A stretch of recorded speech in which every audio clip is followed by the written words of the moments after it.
Hi children, how are you? Welcome back to JDVS online class.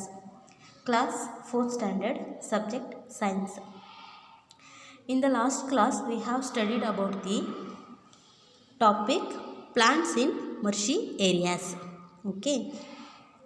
Now we are learn about the aquatic plants. Okay children. Today we are going to learn about the aquatic plants. Now I start the topic in aquatic plants. I will read the lesson first. Are you opening your textbook? Okay. Listen the lesson. Aquatic plants. Aquatic plants are plants that grow in or near water. The word aquatic is derived from the Latin word for water, aqua. These plants are naturally adapted to living in wet conditions. Aquatic plants predominantly grow in water. These plants are of three types: floating plants, fixed plants, and underwater submerged plants. These plants are classified on the basis of the poisoning of their roots and leaves. Okay. Now I explain this. Aquatic plants. What is the meaning of aquatic plants, children? Some plants grow in water, so are called aquatic plants. ಕೆಲವೊಂದು ಸಸ್ಯಗಳು ವಾಟರಲ್ಲಿ ಬೆಳೆಯುತ್ತವೆ, ಅವುಗಳನ್ನ ನಾವು aquatic plant ಅಂತೇಳಿ ಕರಿತೀವಿ. The word aquatic is derived from the Latin word for water means aqua. Children, already we all know terrestrial plants. So terrestrial, different landforms plants already we learnt. But terrestrial means terra. We take from the word Latin language terra. Terra means land, earth. ಅಲ್ವಾ? ಅದೇ ರೀತಿ ನಾವು ಈ aqua ಅನ್ನೋ ವರ್ಡ್ನ ಯಾವ ಲ್ಯಾಂಗ್ವೇಜಿಂದ ತಗೊಂಡಿದ್ದೀವಿ?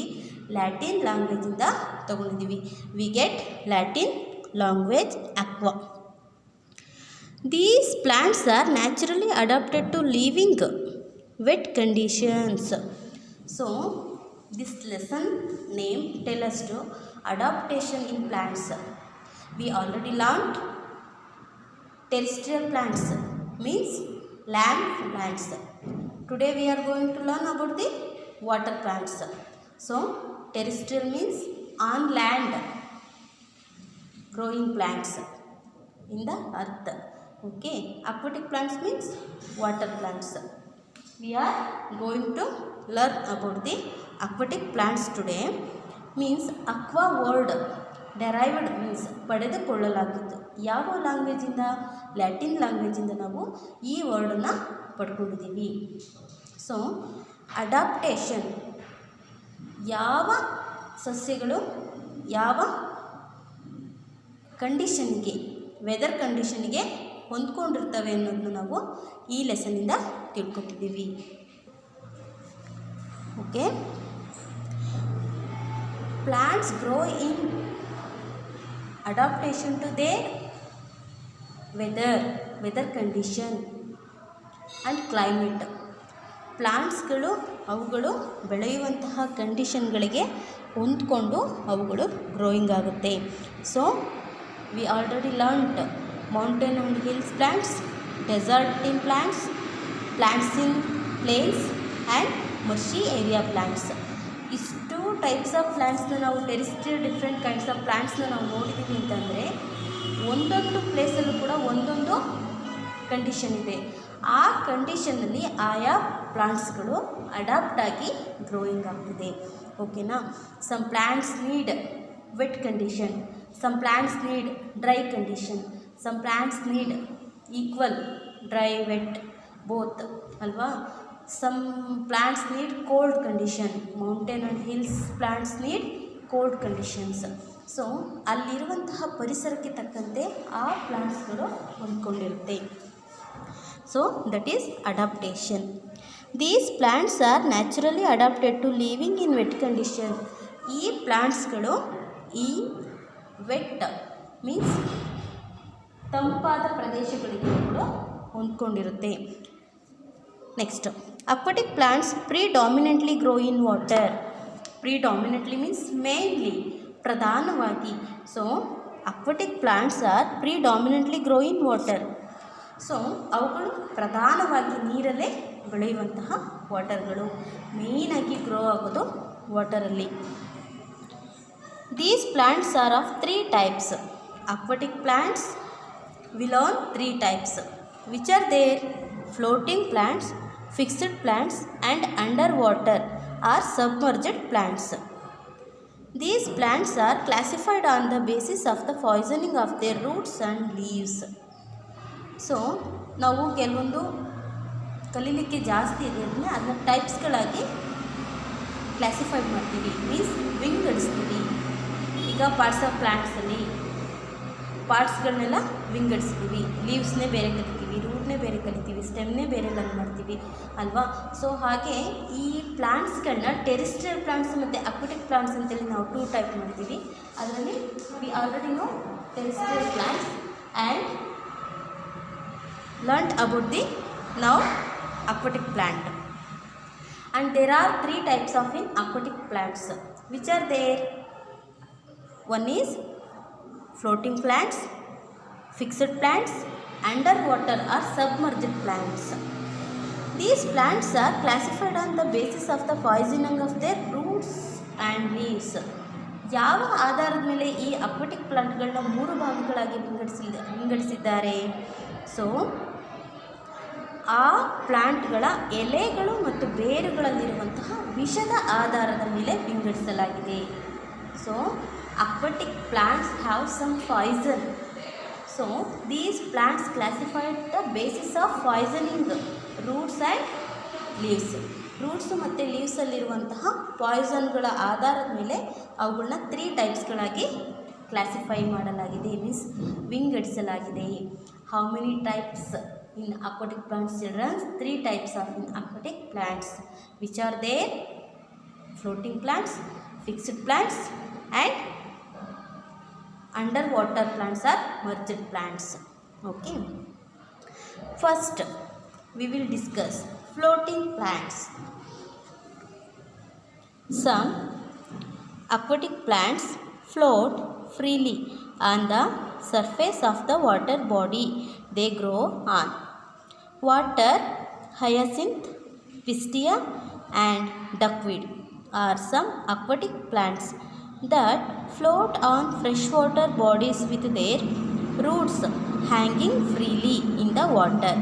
Such plants have spongy bodies with air spaces in their stems and other parts that help them float on the water. They have stomata on the upper surface of their leaves as the lower surface is in contact with water. Okay, floating plants. The aquatic plants float freely on the surface of the water. Surface means ನೀರಿನ ಮೇಲ್ಭಾಗದಲ್ಲಿ.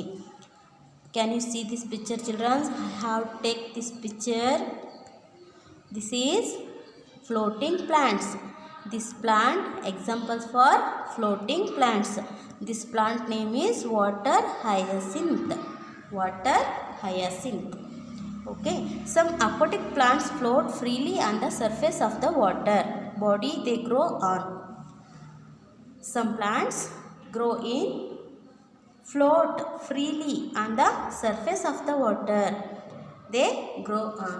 ಕೆಲವೊಂದು ಪ್ಲಾಂಟ್ಗಳು ನೀರಿನ ಮೇಲ್ಭಾಗದಲ್ಲಿ ತೇಲ್ತಾ ಇರ್ತವೆ. ಆ ರೀತಿ ಪ್ಲ್ಯಾಂಟ್ಗಳನ್ನ known as floating plants. ಆ ರೀತಿ ಪ್ಲ್ಯಾಂಟ್ಗಳನ್ನ ನಾವೇನು ಕರಿತೀವಿ? ಫ್ಲೋಟಿಂಗ್ ಪ್ಲ್ಯಾಂಟ್ಸ್ಗಳು ಅಂತೇಳಿ ಕರಿತೀವಿ. For examples for floating plants: water hyacinth, pistia and duckweed. Duckweed means ಪಾಚಿ. ಡಕ್ವೀಡ್ ಮೀನ್ಸ್ ಪಾಚಿ. And we can see that river, pond or any sources of water. ಎಲ್ಲಿ ವಾಟರು ನಿಂತಿರುತ್ತೋ ಅಲ್ಲಿ ನಾವು ಆಲ್ಮೋಸ್ಟ್ ಪಾಚಿನ ನೋಡ್ತೀವಿ ಅಲ್ವಾ. So these are examples for floating plants. Which are plants? Water hyacinth, pistia and duckweed are some aquatic plants. These plants float on freshwater bodies with their roots hanging freely in the water. Children, in the river we can see fresh water surface on the river. ನಾವು ಮೇಲ್ಭಾಗದ ನೀರಿನಲ್ಲಿ fresh ವಾಟರ್ನ ನೋಡ್ತೀವಿ. But ಕೆಳಭಾಗದಲ್ಲಿ soil, stone and other ಪ್ಲಾಂಟ್ಸಸ್ಸು ಏನೇ ಒಂದಿದ್ರೂ ಕೂಡ ಅಲ್ಲಿ fresh water ಇರೋದಿಲ್ಲ. But ಕದಡಿದಾಗ ಅಲ್ಲಿ ಏನಾಗುತ್ತೆ, ಡರ್ಟಿ ಆಗುತ್ತೆ. ಬಟ್ ಮೇಲ್ಭಾಗದಲ್ಲಿ ನಾವು ಸಾಮಾನ್ಯವಾಗಿ ರಿವರ್ನ, ಸಮುದ್ರನ, ಸಿ ಅವನ್ನೆಲ್ಲ ನೋಡಿದಾಗ ಆ ಮೇಲ್ಭಾಗದ ನೀರು ತುಂಬ ತಿಳಿಯಾಗಿರುತ್ತೆ, ಫ್ರೆಶ್ ಆಗಿರುತ್ತೆ. So this fresh water bodies aquatic plants float on. ಈ ಫ್ರೆಶ್ ವಾಟರ್ ಬಾಡಿನ ಯೂಸ್ ಮಾಡಿಕೊಂಡು ಅಕ್ವಾಟಿಕ್ ಪ್ಲಾಂಟ್ಗಳು ತೇಲ್ತಾ ಇರ್ತವೆ. With their roots hanging freely in the water. This plants roots deep in the water, ತುಂಬ ಆಳವಾಗಿ ಹೋಗುತ್ತೆ. ಬಟ್ ಡು ನಾಟ್ ಫಿಕ್ಸ್, ಅವು ಫಿಕ್ಸ್ ಆಗಿರೋದಿಲ್ಲ. But hanging in the water, ವಾಟರಲ್ಲಿ ಅವು ನೇತಾಡ್ತಾ ಇರ್ತವೆ. ಹ್ಯಾಂಗಿಂಗ್ ಮೀನ್ಸ್ ನೇತಾಡ್ತಾ ಇರ್ತವೆ. Hanging freely in the water, ಮುಕ್ತವಾಗಿ ನೀರಲ್ಲಿ ನೇತಾಡ್ತಾ ಇರ್ತವೆ. ನೀರಿನ ಒಳಭಾಗದಲ್ಲಿ ರೂಟ್ಗಳು ನೇತಾಡ್ತಾ ಇರುತ್ತೆ. Such plants have spongy bodies with air spaces in their stems. So some plants have spongy bodies. Spongy bodies means ಸ್ಪಂಜಿನ ದೇಹ, ಮೀನ್ಸ್ ಮೃದುವಾದಂತಹ ದೇಹ. ಸ್ಪಂಜನ್ನು ನಾವು ಈ ರೀತಿ ಟಚ್ ಮಾಡಿದಾಗ ಹೇಗೆ ಮೆತ್ತಗೆ ಸಿಗುತ್ತೋ ಈ ಪ್ಲ್ಯಾಂಟ್ಗಳು ಆ ರೀತಿ ಸ್ಪಂಜಿನ ಬಾಡಿನ ಹೊಂದಿರುತ್ತೆ. Spongy bodies. These plants have spongy bodies. Next, with air spaces in their stems. Stems have air spaces means ಗಾಳಿ ಸ್ಥಳಗಳನ್ನ ಸ್ಟೆಮ್ಗಳು ಹೊಂದಿರುತ್ತೆ. These plant stem have air spaces means this is stem have air spaces means ಗಾಳಿ ಸ್ಥಳಗಳನ್ನ, ಗಾಳಿ ಕೋಣೆಗಳನ್ನ ಹೊಂದಿರುತ್ತೆ. Other plant parts that help them float on the water. So ಸ್ಟೆಮ್ಮಲ್ಲಿ ಏನಿರುತ್ತೆ, ಏರ್ ಸ್ಪೇಸಸ್ ಇರುತ್ತೆ. ಇವುಗಳ ಬಾಡಿಗಳು ಯಾವ ರೀತಿ ಇರುತ್ತೆ, ಸ್ಪಾಂಜಿ ಬಾಡೀಸ್, ಸ್ಪಂಜಿನ ದೇಹನ ಹೊಂದಿರ್ತವೆ. ನೆಕ್ಸ್ಟ್, ಬೇರೆ ಪಾರ್ಟ್ಗಳು ಈ ಪ್ಲಾಂಟ್ ಫ್ಲೋಟ್ ಆಗೋಕ್ಕೆ ಆನ್ ದ ವಾಟರ್ ಅವು ಹೆಲ್ಪ್ ಮಾಡ್ತವೆ. They have stomata on the upper surface of their leaves as the lower surface of is in contact with water. Childrens, can you see this leaf? So normally we see in the stomata, normally leaves, lower side of the leaves, lower part have stomata. What is stomata? Small tiny openings are called stomata. We can see normally leaves in the underside of the leaves. ನಾವು ಸಾಮಾನ್ಯವಾಗಿ ಲೀವ್ಸ್ಗಳಲ್ಲಿ ಎಲೆ ಕೆಳಭಾಗದಲ್ಲಿ ಸ್ಟೊಮ್ಯಾಟವನ್ನು ನೋಡ್ತೀವಿ ಅಂತ ಹೇಳಿದ್ವಿ ಅಲ್ವಾ. Stomata present in under side of the leaves or lower side of the leaf. But floating plants have stomata in the surface of their leaves, upper surface of leaves, as the lower surface is in contact with water. So ಈ floating ಪ್ಲ್ಯಾಂಟ್ಗಳಲ್ಲಿ stomata upper surface, ಎಲೆಯ ಮೇಲ್ಭಾಗದಲ್ಲಿ ಇರುತ್ತೆ. Tiny openings means stomata ಎಲ್ಲಿರುತ್ತೆ, ಎಲೆಯ ಮೇಲ್ಭಾಗದಲ್ಲಿ ಇರುತ್ತೆ. But ನಾವು normally ನೋಡುವಂತಹ ಲೀವ್ಸ್ಗಳಲ್ಲಿ ಎಲ್ಲಿರುತ್ತೆ, lower part of have stomata ಅಲ್ವಾ. ಸೊ ಇದು ಯಾಕೆ ಮೇಲ್ಭಾಗದಲ್ಲಿರುತ್ತೆ? So as the lower surface is contact with water. ಇದು ಫ್ಲೋಟಿಂಗ್ ಪ್ಲಾಂಟ್ ಮೀನ್ಸ್ ತೇಲುವಂತಹ ಸಸ್ಯ ಆಗಿರೋದ್ರಿಂದ ಇದು ನೀರಿನ ಜೊತೆ ಕಾಂಟ್ಯಾಕ್ಟಲ್ಲಿರುತ್ತೆ. ಮೀನ್ಸ್ ನೀರಿನ ಜೊತೆ ಸಂಬಂಧನ ಇಟ್ಕೊಂಡಿರುತ್ತೆ. Relation means contact. ಅದ್ರ ಜೊತೆ ಅದು ಸಂಪರ್ಕನ ಹೊಂದಿರುತ್ತೆ. ಲೋವರ್ ಸೈಡು ನೀರಿನ ಜೊತೆ ಸಂಪರ್ಕ ಹೊಂದಿರೋದ್ರಿಂದ ಅದರಲ್ಲಿ ಹೇಗೆ ಮಾರ್ಪಾಡಾಗಿದೆ, ಅದರಲ್ಲಿ ಟೈನಿ ಓಪನಿಂಗ್ಸ್ ಮೀನ್ಸ್ ಸ್ಟೊಮ್ಯಾಟ ಆ ವೆಟ್ ಕಂಡೀಷನಲ್ಲಿ ಮೀನ್ಸ್ ಆ ವಾಟರಲ್ಲಿ ಬೆಳೆಯೋದಕ್ಕೆ ಕೆಳಭಾಗದಲ್ಲಿ ಸ್ಟೊಮ್ಯಾಟ ಇದ್ದರೆ ವಾಟರ್ ಜೊತೆ ಅದು ಸಂಪರ್ಕನ ಹೊಂದಿರುತ್ತೆ ಅಂತೇಳಿ ಆ ಲೀವ್ಸ್ಗಳಲ್ಲಿ ಸ್ಟೊಮ್ಯಾಟ ಎಲ್ಲಿರುತ್ತೆ, surface of the upper surface of the ಲೀವ್ಸಿನ ಮೇಲ್ಭಾಗದಲ್ಲಿ ಸ್ಟೊಮ್ಯಾಟ ಇರುತ್ತೆ. Stomata present these leaves upper surface of the ಲೀವ್ಸಿನ ಮೇಲ್ಭಾಗದಲ್ಲಿ ಸ್ಟೊಮ್ಯಾಟವನ್ನು ನಾವು ನೋಡ್ಬೋದು. Okay, we cannot see only eye stomata, we can see in microscope. ಸ್ಟೊಮ್ಯಾಟನ ನಾವು ನೋಡಬೇಕು ಅಂತಂದರೆ ಬರೀ ಕಣ್ಣಿನಿಂದ ಅದು ಸಾಧ್ಯವಿಲ್ಲ, ಮೈಕ್ರೋಸ್ಕೋಪ್ನ ಸಹಾಯದಿಂದ ನಾವು ಅದನ್ನು ನೋಡ್ಬೋದು. Okay, next, are you understanding this topic childrens? This is your fourth topic, aquatic plants. We already finished terrestrial plants, landforms, but we learned today aquatic plants means water plants. Some waters grow in water are called aquatic plants. The word aquatic is derived from we get from the Latin word, Latin language. The means water, means aqua. These plants are naturally adapted in wet condition. Next, aquatic plants predominantly grow in water. Means these plants mainly grow in water. For example, for floating water, hyacinth, pistia and duckweed are example for floating plants. These plants float on fresh water, surface of the water, with their roots hanging freely inside of the water. Okay, water ಒಳಗಡೆ ರೂಟ್ಗಳು ಫ್ರೀಯಾಗಿ ಮುಕ್ತವಾಗಿ ನೇತಾಡ್ತಾ ಇರ್ತವೆ. So do not fix their root. Such plants have spongy bodies. These plants have spongy bodies. Okay, and with air spaces in the stem. In their stem, ಅವುಗಳ ಕಾಂಡ ಸ್ಟೆಮ್ನಲ್ಲಿ ಗಾಳಿ ಸ್ಥಳಗಳು ಇರುತ್ತೆ.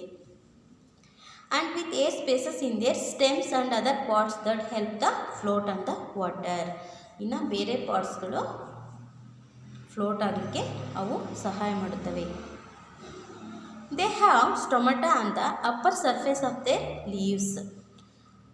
We can see stomata in these plants upper surface of the leaves. Why? As the lower surface of the leaves is in contact with water. ಕೆಳಭಾಗದ ಎಲೆಗಳು ನೀರಿನ ಜೊತೆ ಸಂಪರ್ಕನ ಹೊಂದಿರೋದ್ರಿಂದ ಎಲೆಯ ಮೇಲ್ಭಾಗದಲ್ಲಿ ನಾವು ಸ್ಟೊಮ್ಯಾಟೋವನ್ನು ನೋಡ್ಬೋದು. Okay, so these lesson today lesson aquatic plants means water plants. Okay, today homework children's. How many types of aquatic plants which are there, and write the examples for floating plants. I will give 2 questions children's, so you write answer. First question is, what is aquatic plants? How many types which are there? aquatic plants ಅಂದರೆ ಏನು, ಅವುಗಳಲ್ಲಿ ಎಷ್ಟು ವಿಧಗಳಿವೆ, ಅವ್ಯಾವ್ಯಾವುದು? First question. Some plants grow in water are called aquatic plants. There are three types of aquatic plants. There are floating plants, fixed plants and underwater or submerged plants. And second question, write the examples for floating plants. The examples for floating plants, hyacinth, pistia and duckweed. Okay, thank you children.